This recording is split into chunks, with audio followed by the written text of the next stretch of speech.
Well, this is the worst case of election interference that anyone's ever seen, certainly in our country. They do this in third world countries. They have some of it in South America. They don't do it a lot, believe it or not, but they do it. Folks, if I could ask Donald Trump one question, it would be, why doesn't he just shut the hell up already? What a stupid question that is. And do I want to put the wife of a president of the United States in prison? I didn't want to do that. You should lock her up, I'll tell you. Lock up the Bidens. Lock up Hillary.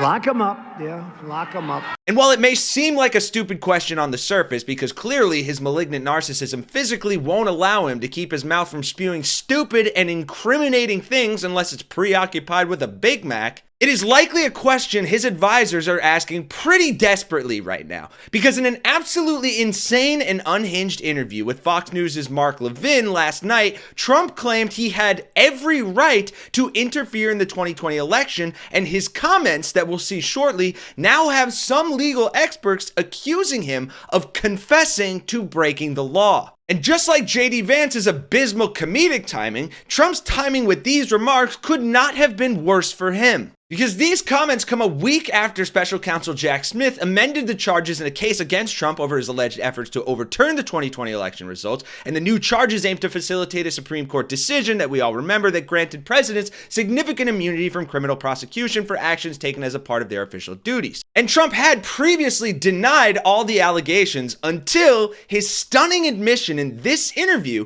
that started on this absolutely unhinged but classic Trumpian note. Namely, politicizing tragedy and promoting his newest grift. He's got a new book out called Save America. You can get it at 45books.com, 45books.com. Beautiful pictures in the book, his remarkable comments. Some of them are hilarious in the book. And I use that as a springboard to conduct this interview. I'm looking for a photo of you in the car. Yeah. Which is seared in my head. This photo right here. Yeah. What were you thinking? Well, that was a photo that was taken on the ground. It's an amazing photo. It's right through the window. I have 7 Secret Service people on top of me because by that time I had gone down, and this was a photographer that was taking pictures. No way! A photographer took that picture? I thought it was photoshopped by an angel. And Levin went on, kissing Trumpty Dumpty's ass for the next 10 minutes and letting him spew nonsense about the incident, even asking this ridiculous question of the most devout man in Mar-a-Lago. You go to church, you believe in God. Does this further your belief, your commitment, and obviously God saved your life. He has a purpose for you. You think about these things? No, I think you think, like, if you believed in God, you believe in God more. And somebody said, like, why?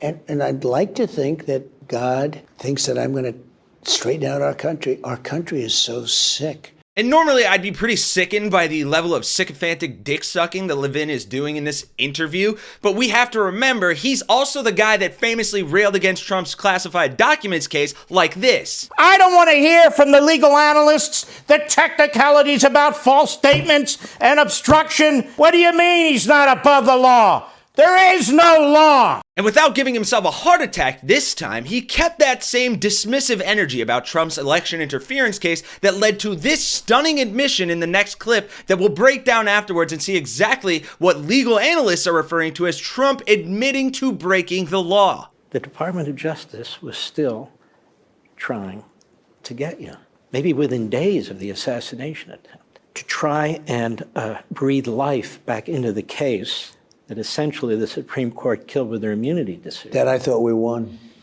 Which you did win. Which we did win. You did. Jack Smith cannot file that without the approval of the Attorney General of the United States. Now that said, this isn't intended to get a result before the election.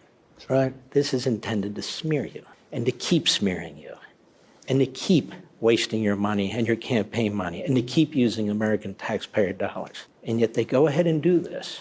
I mean, this election interference never ends, does it? Well, this is the worst case of election interference that anyone's ever seen, certainly in our country. It's so crazy that my poll numbers go up. Whoever heard you get indicted for interfering with a presidential election where you have every right to do it, you get indicted and your poll numbers go up. When people get indicted, your poll numbers go down. Stupid is as stupid stupidly says, folks. You gotta love how he's so preoccupied with his poll numbers, he doesn't even realize he just admitted to a crime. But luckily, there are much smarter people than Donald Trump that were quick to point out exactly what he did here. With former federal prosecutor Joyce Vance writing on Twitter, there's no right to, quote, interfere with a presidential election. This is the banality of evil right here. Trump asserting he can override the will of the voters to claim victory in an election he lost. And he will do it again. We must vote against him in overwhelming numbers. As well as MSNBC host Katie Fang sarcastically noting, criming and then confessing to the criming, that's a Trump specialty. And it's clear that his dementia brain is continually slipping up more than usual because just the other day, he also accidentally admitted to losing the election to Joe Biden. I mean, honestly, we got millions of more votes than we did in the first election. We did great in the first one, we won. And I was told we got 63 million votes in the first election. I was told if we get 63 million votes, same number, there's no way we can be defeated. I got 10 or 12 million votes more than that, more than anybody had ever got. We got the most votes of anybody, of any sitting president in history. And he beat us by a whisker. And here's the real kicker of it all that hopefully we'll see repercussions from. Apparently, other Twitter users quoted under the widely circulated clip of Trump tagging the Department of Justice, taking the comment as a confession of guilt. Whoever heard you get indicted for interfering with a presidential election where you have every right to do it, you get indicted and your poll numbers go up. When people get indicted, your poll numbers go down. So for what it's worth, I, for one, am glad that Trump is not listening to any of the smart people who are likely telling him to shut the hell up, because I am happy to see him keep incriminating himself or making current ongoing criminal cases worse by opening his mouth and saying absolutely dumb stuff like this. So congratulations, Donald Trump, you played yourself. And based on your current mental trajectory, which is all but straight down, I have a feeling we'll only see you do this more and more as the noose tightens around your neck and you continue losing to Kamala Harris. But that fight is still a long ways from over, folks, and we shouldn't be ones to count our chickens before they roost. So make sure you drop a like on the video, subscribe to the Really American channel for more coverage of Trump's mental decline and consistent criminalization of himself, because as I said, it's only gonna get worse from here. And God bless the United States.